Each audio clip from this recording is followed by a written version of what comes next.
Hi friends, நான் உங்கள் பாலசுப்ரமணியம். தமிழ் பாலாவில் இன்றைக்கி என்ன வீடியோ பார்க்க போகிறோன்னு பார்த்தீங்கன்னா, ஒரு பழமொழி அதை மையமாக வச்சு ஒரு கதை இருக்குது. உங்கள் எல்லாருக்குமே பிடிச்ச கேரக்டர் தான் அக்பர் பீர்பால். இந்த அக்பர் பீர்பால் ஒரு நாட்டில் இருக்கும்போது பாரசீக நாட்டிலேருந்து அரசர் பீர்பாலை பார்க்கணும் அப்படிங்கிறாங்க. உடனே அக்பர் கண்டிப்பாக நான் அனுப்புகிறேன்னு சொல்லிட்டு அங்கேருந்து பாரசீக நாட்டுக்கு பீர்பாலை போக சொல்கிறாங்க. அதுக்கு முன்னாடி அந்த பழமொழி சொன்னேன், அகத்தின் அழகு முகத்தில் தெரியும். இந்த கதையை மையமாக வச்சு தான் இந்த பழமொழி இருக்கு. உடனே இவர் எல்லாம் அங்கே கிளம்புறதுக்கெல்லாம் ரெடி ஆகிட்டார். அங்கே அரண்மனையில் பார்த்தீங்கன்னா 5 நாற்காலிகள் போடப்பட்டிருந்தது.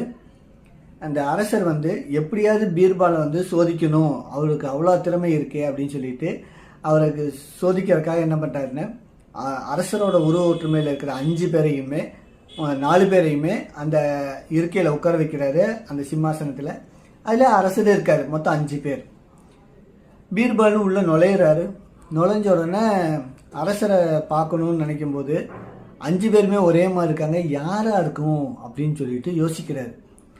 ஒவ்வொருத்தரையாக உத்து உத்து பார்க்குறாரு, ஏதாவது வித்தியாசம் தெரியுதா அப்படின்னு பார்க்குறாரு. அதில் பார்த்துட்டே இருக்கும்போது திடீர்னு ஒருத்தரை கை காமிக்கிறாரு. யாருன்னு கேட்டால் அவர் தான் அரசர். உடனே அரசருக்கு ரொம்ப ஆச்சரியமாக போச்சு. எப்படி இவர் கண்டுபிடிச்சாரு? இவர் அந்த நாட்டுக்கே ஃபஸ்ட் டைமாக போகிறாரு, எப்படி கண்டுபிடிச்சாரு தெரியலையே அது அப்படின்னு சொல்லும்போது அவர் என்னங்கிறாரு, உருவ ஒற்றுமையில் எல்லாரும் ஒன்றா இருந்தாலும் எல்லாத்தோட கண்ணும் உங்கள் மேலே தான் இருந்தது, அதை வச்சு தான் நான் கண்டுபிடிச்சேன். இன்னொன்று என்னென்ன, ஒரு நாட்டோட அரசன் அப்படின்னா அப்படியே கம்பீரமாக உட்காந்துருப்பாங்க. அந்த அரச தோரணையில் யார் இருக்காங்கன்னு பார்த்தேன், அதில் நீங்கள் தான் இருந்தீங்க, அதனால தான் நான் உங்களை அரசர்னு சொல்லிட்டேன் அப்படின்னு சொன்னோன்னா அரசருக்கு ரொம்ப ஆச்சரியமாக போச்சு. இந்த கதை எதுக்கு அப்படி பார்த்தீங்கன்னா, இந்த அகத்தின் அழகு முகத்தில் தெரியும். நம்ம என்னதான் தப்பு செஞ்சாலும் நம்ம மூஞ்சி இருக்கு பார்த்தீங்களா, காட்டி கொடுத்துரும்.